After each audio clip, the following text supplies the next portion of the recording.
essa analogia muito interessante que é com relação ao fundo rural. Voltando mais uma vez na ideia de ser um imposto facultativo, ou uma taxa facultativa. E aí o pessoal estava comentando muito sobre isso, que é a mesma coisa que aconteceu com o fundo rural. Que o fundo rural era um fundo também que era facultativo, e aí no meio do caminho, depois de anos, o Poder Judiciário falou assim, então, gente, eu acho que isso aqui, na verdade, não é facultativo, não. Isso aqui claramente é compulsório, vocês tinham que ter pagado. Já que vocês não pagaram, agora você vai ter que pagar o retroativo inteiro, corrigido. E um monte de gente ficou desesperada por causa disso. Então, aqueles que pensam que às vezes não vai pagar essa taxa também, saibam que já aconteceu com o Fundo Rural. Todos sabem disso de há pouco tempo atrás e pode acontecer a mesma coisa com essa taxação do agro que a gente está falando.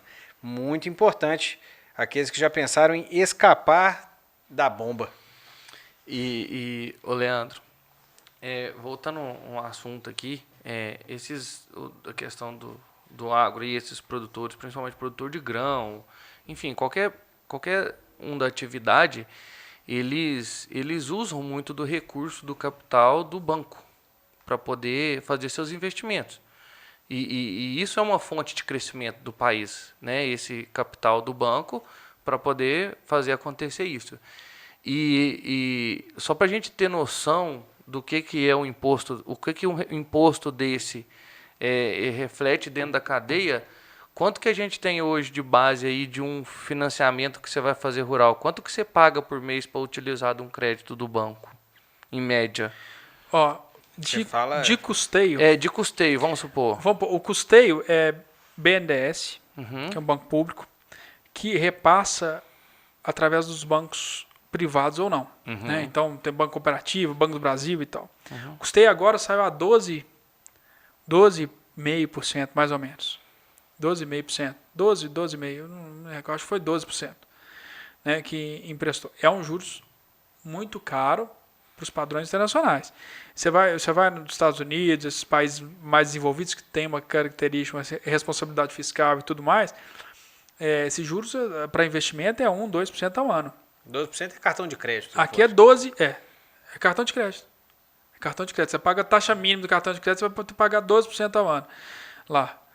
Aqui é 12% para você investir. É um juros muito alto. Agora, uma coisa que você me fez lembrar é o seguinte, fala-se que o agro não paga imposto. Só nesse financiamento, o produtor rural ele paga 0,38 de IOF. Não tem como escapar. É imposto federal. Imposto sobre operações financeiras. É lá no financeiro. Ué. Não, aí o cara pegou 1.000 hectares, ele vai gastar 10 milhões de reais. Tá? Ele vai pagar 0,38. Vamos 0,38? 38 mil de imposto. Para captar o recurso. Só de imposto porque vai para captar o recurso. O que eu estou querendo falar? Para vocês verem o tanto que é expressivo um valor de imposto desse em cima daquilo que é faturado. É violento. E você já paga, porque você... você paga os juros caros. O que esse imposto cada vez faz mais? Está limitando a máquina de crescer, de desenvolver. É a indústria do agro. É isso que está fazendo. Não dá para... A gente não conforma com isso. Não, eu não conformo também, não. Pegar, não. Pegar, não. Então, resumindo, eu acho que a gente podia até já ir caminhando para o final, só vindo aqui para a pauta. Então, com relação ao preço das commodities, o que vai acontecer? Tem que subir, né? Vai ter que subir. Alguém vai ter que pagar essa conta e com certeza não vai ser na margem do produtor. Isso aí vai para frente aí, né? E vamos olhar para o cenário internacional. O cenário internacional, ele é um cenário, a princípio, extremamente favorável para o Brasil, porque nós somos competitivos, nós já falamos isso, e lá fora o negócio não está legal. Não foi à toa que a Rússia agora assinou o contrato lá da Rota do Mar Negro para deixar sair um bocado de grão lá da região da Ucrânia, porque o negócio começou a ficar meio feio. Então, não, deixa sair um pouquinho de coisa aqui, não vamos piorar a situação do jeito que ela está, não.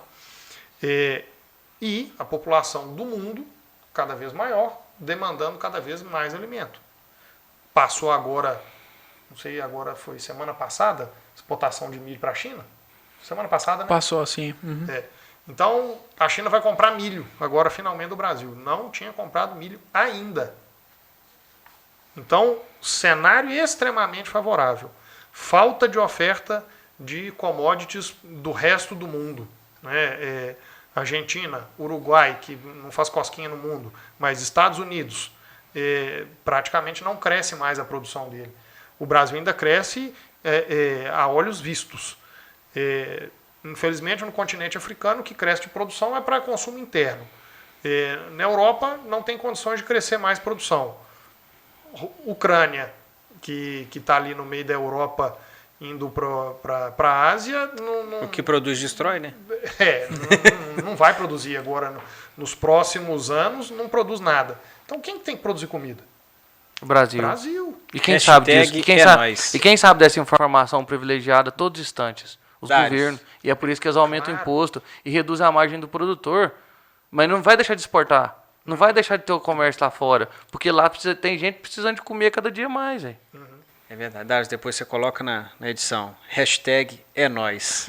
Quando o Samuel fizer a pergunta. Só que nós estamos passando por um momento no mundo de inflação. Então, falta de oferta de commodities do resto do mundo. O único país que vai ofertar essas commodities é o Brasil. Né? O Leandro aqui do meu lado, o 01, que ele é o 02, né? O 01 aqui sabe disso muito melhor do que eu, né? Assim, essa questão de commodity a curva é sempre para cima no longo prazo. É sempre para cima. E o Brasil tem um papel fundamental nessa dinâmica no mundo aí, né? A China precisa de comer. A gente já falou uma vez num podcast, a África, que hoje é o patinho feio. A Nigéria vai ter até 2050 quase 700 milhões de pessoas. Só a Nigéria. Nada se produz. O mundo caminha aos trancos e barrancos, mas você pegar a curva, o mundo sempre, a renda per capita aumenta, o IDH melhora. Né? Claro, alguns países são mais rápidos, outros mais lentos, mas sempre melhora. E quem que vai fazer esse papel fundamental na segurança alimentar? É o Brasil. Nós não podemos nos dar ao luxo de, em hipótese nenhuma, parar de produzir, ou produzir menos, ou parar de crescer.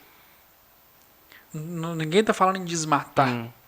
Nós estamos falando em aumentar a produção com produtividade. A gente não pode se dar ao luxo. Né? E eu acho que a trajetória para o agro ela é muito positiva. Se o Estado não fizer como fez com a indústria, com a IPI, taxação, nós vamos ter um mercado muito dinâmico, muito próspero para o país. Nós temos que abusar disso também. Nós não podemos ficar só com o agro. Nós precisamos de ter políticas de agregação de valor, né, de diminuir o IPI, sim, zerar o imposto sobre produtos para ter uma indústria competitiva, agregar valor. Né? Por exemplo, a indústria nossa que nós temos, GMP Pet Food, hoje é a maior indústria de desidratado do país, que a gente é sócio. Ela é o agro com valor agregado. Ótimo. Esse é o caminho. A gente vende na Pets, quer dizer, a Pets vende para o consumidor final, se não me engano, a R$19, 100 gramas de carne desidratada. Eu pego o próprio frango, desidrato ele e vendo na Pets, Cobase, enfim. São produtos extremamente naturais. Isso é o agro com valor agregado. Nós precisamos de fazer essa indústria, desonerar esse tipo de indústria para que essa indústria fique competitiva globalmente, para que uma empresa exporte, outras empresas exportem e dominem realmente o mundo nesse segmento do agronegócio mesmo, porque nós temos que agregar valor ao próprio agronegócio. Eu também não entendo por que a gente não conseguiu, quer dizer, entendo que é muito por causa da turma de Brasília, mas por que a gente não consegue agregar valor no café? Nós somos o maior exportador, o café do Brasil é um colosso, né? É um colosso. O café do Brasil é muito bom, a qualidade é excelente, e nós não conseguimos agregar valor ao café. Temos algumas situações locais? Temos, mas nós precisamos de agregar valor no café. E precisamos de agregar valor no agro. Agora, não é taxando o agro que a gente vai agregar valor. Não é taxando o agronegócio na base ou na cadeia que a gente vai agregar valor.